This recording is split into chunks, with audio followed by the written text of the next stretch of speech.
the greatest chess players of all times. You said it. Yeah, I said it, but I know you know I'm not lying, I'm not exaggerating. And maybe the greatest of all time. I don't know, because it's difficult. Maybe not in chess, because you can analyze the old players. You can see what they've done, how you do it.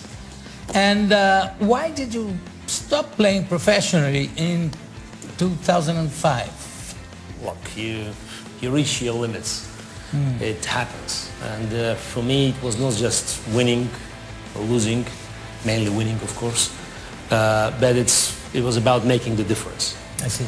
And look, I was 41. I reached all the limits. I conquered all the mountain peaks. I accomplished more than I could have thought of. And you always have to improve yourself. You have to look for other things. And I decided I would have to go. Dê os primeiros passos para se tornar um mestre do xadrez. Você sempre quis aprender xadrez, mas nunca soube por onde começar? Seu jogo está prestes a mudar. Muitas pessoas desejam aprender xadrez, mas sentem-se perdidas diante da complexidade do jogo. Você já se imaginou dominando o tabuleiro, antecipando os movimentos do seu oponente e vencendo partidas com maestria? Nosso curso online de xadrez para iniciantes oferece uma jornada passo a passo, do básico ao avançado. Aprenda no seu ritmo, em qualquer lugar e a qualquer momento. Desenvolva habilidades estratégicas, melhore sua concentração e tome decisões mais assertivas.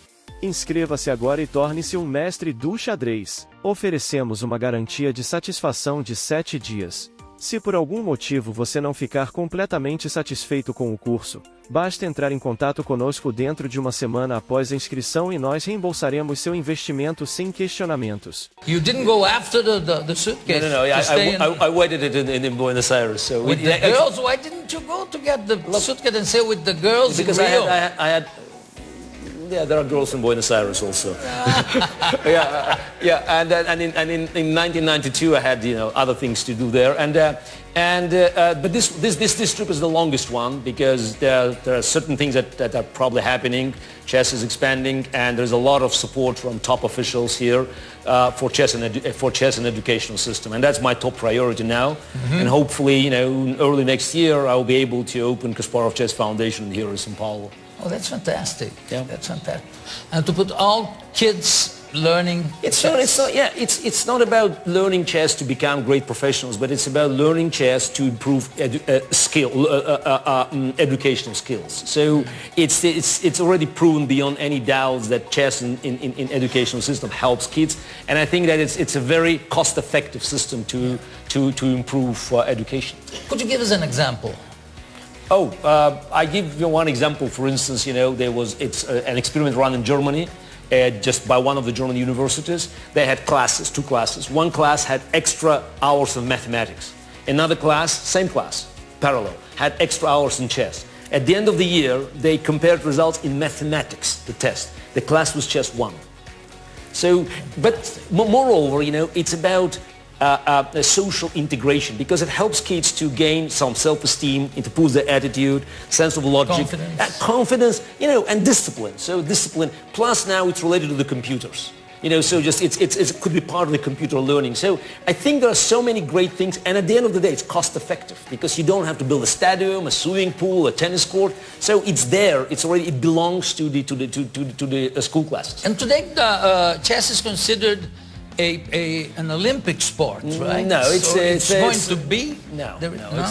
First of all, it's very difficult to find whether you should go to Summer Olympics or Winter Olympics. It's quite complicated. Chess is just in between, sport and science and art. I wish, we could be presented one way or another in the Olympics, but unfortunately, it's not foreseeable. It's not foreseeable. And another thing, if you get a great pianist, he has to rehearse about 8 hours a day. I once spoke with Oscar Peterson, and I asked him, why do you rehearse 8 hours a day? He said just not to lose the sense. Yes. No, and he said, if I only do it 7 hours, next day there's somebody playing better than me. How do you rehearse? Do you No, play against yourself? No, I don't do it now, but when I used to, it's a great point that, you know, it's what I call was the gravity of past success, because you can get complacent. If I did it yesterday, if I won yesterday, I could do the same story and I'll win. It happens in chess, in music, in football, anywhere. So the moment you stop making progress, there are others, you know, catching up, because people are learning from you. So you cannot rely on the same technique to win. So you always have to be creative.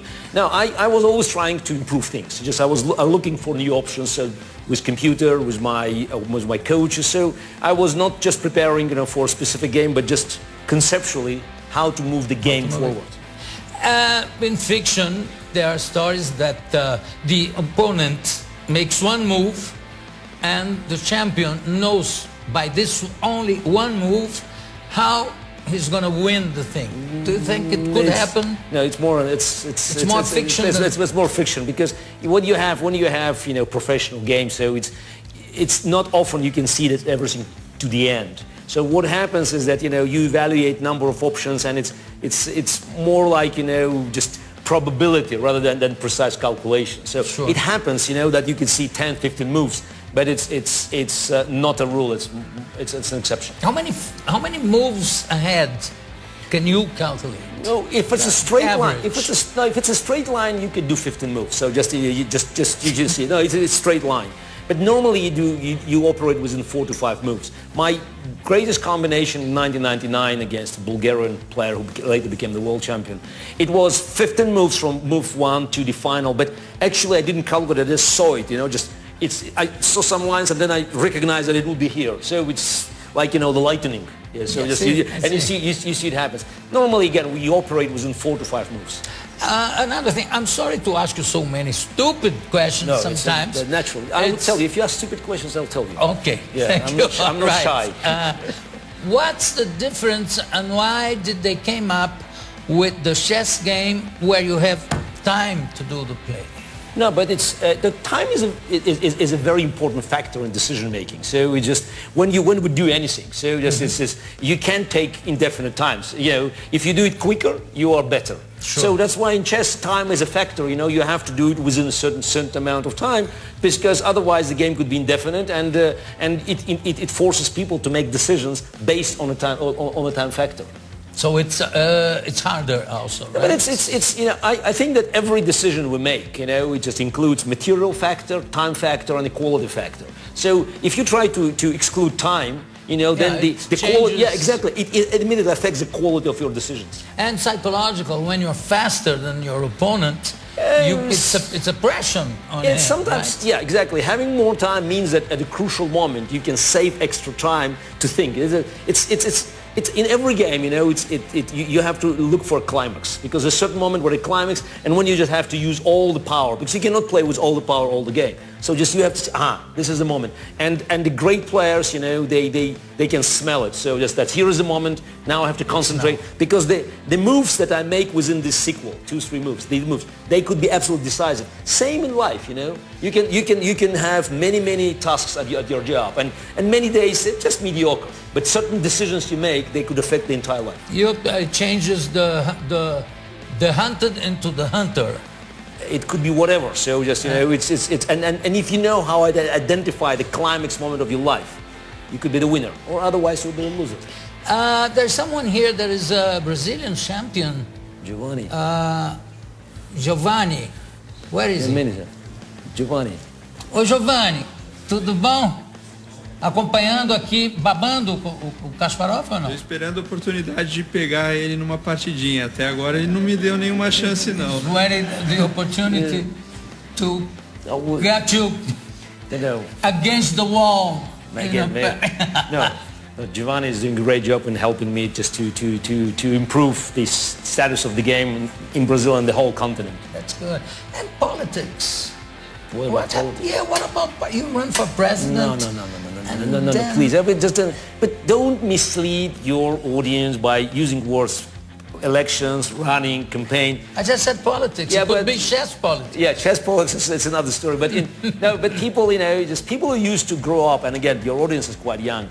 in the democratic country. So they just, they can't imagine that there are places like in Russia where we're not fighting to win elections, we're fighting to have elections. Yeah, and there's a fundamental difference in that. So, but for me, staying in Russia and accepting the Putin's dictatorship was impossible. So it's not a chess game, winning or losing. It's like a moral duty. You have to do it because you have to do it. So not that I believe we have a great chance of winning, but there's no other choice for a good, conscious citizen of Russia. Yeah, well, I congratulate you on that, really. Yeah, I wish you can correlate me on the certain achievements in Russia, but hopefully it will come. Thank you very much. Eu conversei aqui com esse campeoníssimo de xadrez, que é o Garry Kasparov. Thank you very much. Daqui a pouco a gente volta.